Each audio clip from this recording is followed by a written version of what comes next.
In this video, we're going to see former Congressman Beto O'Rourke get a sudden, desperate case of political ruthlessness after years of Democrats taking the high road to defeat. Let's watch the full clip, and then I'll give you my thoughts at the end. And the man you just heard there is joining me now, former Texas Congressman and 2020 presidential candidate Beto O'Rourke. He is the founder of the voter registration organization Powered by People. We're going to talk about where you are and what you're doing in a moment, Congressman, but you're not just condemning this Republican power grab.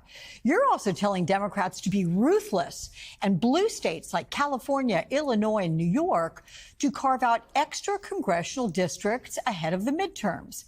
How do you envision this playing out, and are Democrats willing to fight fire with fire? In Texas, we are. I think we're sick of reacting, responding, of even being part of the resistance, of being on defense instead of offense, on the back foot instead of the front one.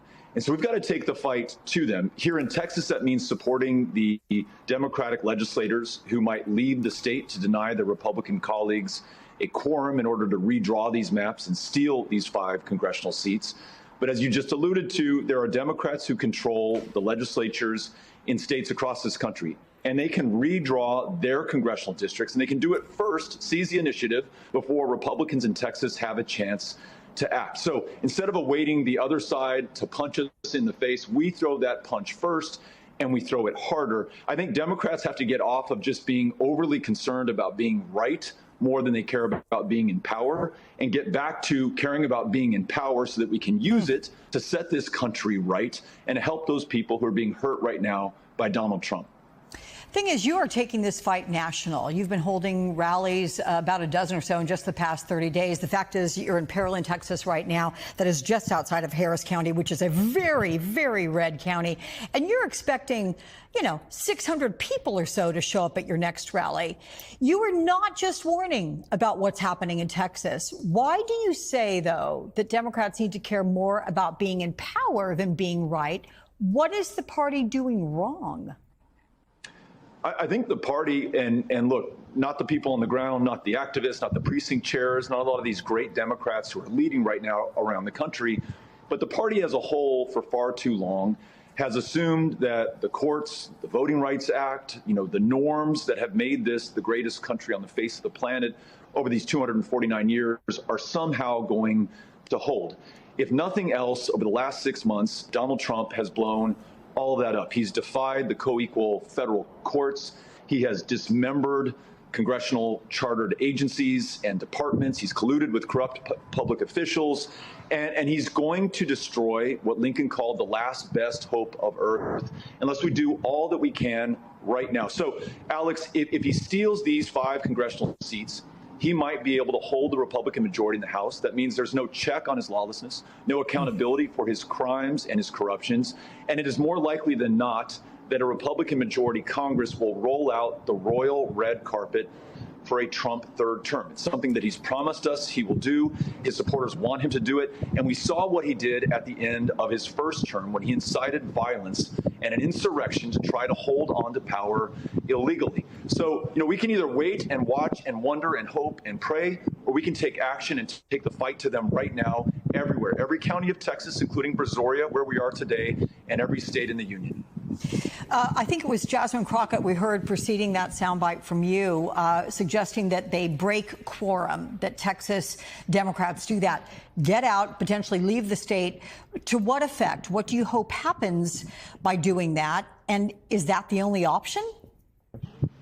It's not the only option, but I think it's an important first step. If Texas State House Democrats leave the state, they'll deny their Republican colleagues the quorum or the numbers necessary to redraw and steal these congressional seats here in Texas. Now, it's not an easy proposition. They're going to be fined $500 a day. There will be a manhunt conducted for them by the state troopers here in Texas. And Alex, we can only imagine in Donald Trump's America how he will use federal law enforcement to pursue these brave Democrats. But if they do that, not only can they stop this gerrymandering, this process of Republican members of Congress choosing their own voters, but I think they're going to inspire other people who have been wanting to see Democrats stand and fight, because this comes at great personal risk to them. So I hope those who are watching, who care about democracy, regardless of your party, when you see them do this, please have their backs. They're going to need resources, they're going to need encouragement, and they're going to need the moral support to sustain this fight and ultimately prevail. Quick question about you and your future. I understand you are considering to run for Texas Senate again. Anything you learned from a previous run that you will change your approach this time, or has Texas changed in the interim? I think the way to win is to do this together. We've had great top-of-the-ticket candidates, Wendy Davis, Colin Allred. We ran a strong campaign in 2018, again for governor in 22.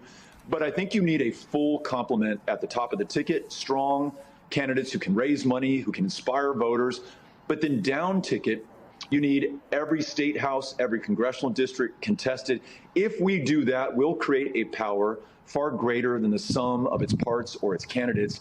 And you'll have Democrats finally able to punch through in Texas, which is critically important, not just for our state, but for the country. So for the time being, we're out there reaching and registering voters, holding town hall meetings, and seeing if we can put that team together at the top of the ticket and all the way down the ticket.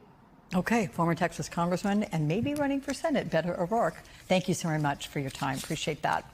Okay, so on the one hand, finally, another Democrat is saying the quiet part out loud. He's basically saying Democrats need to stop being, nice. Stop waiting to get punched and actually throw the first punch. Fight fire with fire, gerrymander the blue states before the red states can gerrymander theirs. And I'm just sitting here thinking, yeah, we've been saying this for, a decade? More? It's good to hear him say it, don't get me wrong.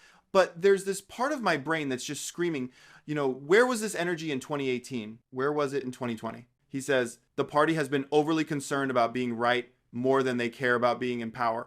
Yeah, we have all noticed that. The thing is, this is the same guy who ran a presidential campaign that was honestly all about vibes and unity and bringing people together, which is great. It's a lovely sentiment, but the other side was already operating on a completely different planet. The rules of the game changed a long, long time ago, and we're just now catching up to the idea that maybe we should play the game that's actually being played on the field. And look, everything he's saying about the stakes is 100% correct. If Republicans gerrymander Texas and get 5 more seats, that could be the House majority right there. And a GOP House with Trump in office, he's right.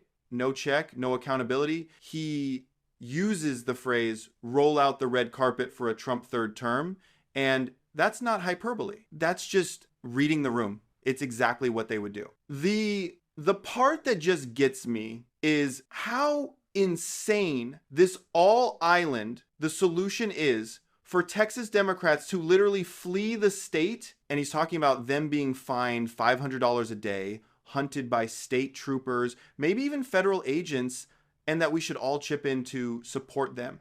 It sounds like a movie plot. That's the state of our democracy. Fleeing your state to prevent a legislative vote is considered a viable, necessary tactic. That's wild. It's a complete breakdown of norms, which, to his point, is what he's saying has already happened. So, yeah. I guess my takeaway is I'm glad he's saying it. I really am. It's necessary. Someone with a platform needs to be screaming this. But it's also just deeply frustrating. It feels like Democrats are finally realizing they brought a strongly worded letter to a knife fight about 5 years after the stabbing started. Better late than never, I guess. But man, we have so much ground to make up because we spent years caring more about being right than about winning. And he's the proof and the prophet of that all at the same time. It's a lot. Let me know your thoughts in the comments. While you're down there, hit the like button and subscribe. I appreciate you guys, and I'll see you in the next one.